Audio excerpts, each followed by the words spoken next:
Kejanggalan wanita muda tewas di Depok kirim pesan ke ibu hingga terdengar suara tangisan. Wanita muda ditemukan tewas dalam kontrakan di Jalan Belacus, Gang H. Daud, RT 4 RW 5, Kelurahan Sukmajaya, Kecamatan Sukmajaya, Kota Depok, Kamis 18 Januari 2024 petang. Pemilik kontrakan, Yaya, menceritakan kejanggalan terkait penemuan mayat wanita yang tidak diketahui identitasnya itu.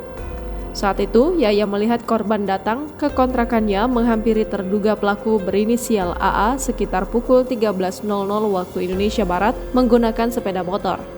Diketahui jika AA merupakan seorang remaja laki-laki anak dari penyewa kontrakan bernama Frederica Theodora. Jadi siang itu si wanita nyamperin laki-laki anaknya Ibu Vina, sapaan Frederica pacarnya lah. Saya juga nggak lihat siapa, kata Yaya di lokasi. Usai masuk ke dalam kontrakan, wanita tersebut tidak terlihat lagi keberadaannya.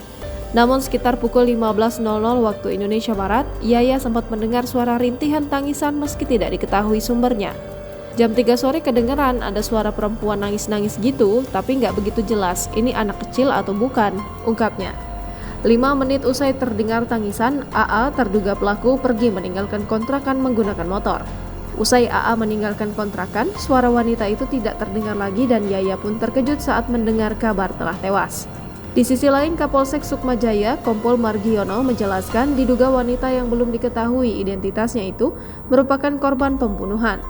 Pasalnya, korban ditemukan dengan kondisi leher memar, luka cekikan di dalam kontrakan yang diduga dihuni pacarnya. Margiono menambahkan korban pertama kali ditemukan oleh seorang ibu dari terduga pelaku pembunuhan. Ibunya di rumah, tiba-tiba sore di WA sama anaknya terduga pelaku itu, kata Margiono di lokasi. Bahkan terduga pelaku mengaku telah membunuh seorang wanita kepada ibunya. Bu, saya mau pergi jauh, maafkan saya, itu di kamar ada wanita yang sudah meninggal saya cekik, ungkapnya. Mendapatkan pesan tersebut, sang ibu lantas pulang dan menemukan wanita muda itu sudah tewas di dalam kontrakannya. Lanjut Margiono, mayat tersebut ditemukan sekitar pukul 5 sore dan diperkirakan masih remaja. Mayat wanita tersebut sudah dievakuasi dan dibawa ke Rumah Sakit Polri Kramat Jati untuk dilakukan otopsi.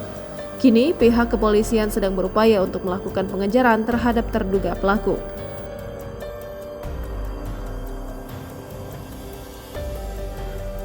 Download Tribun X sekarang, menghadirkan lokal menjadi Indonesia.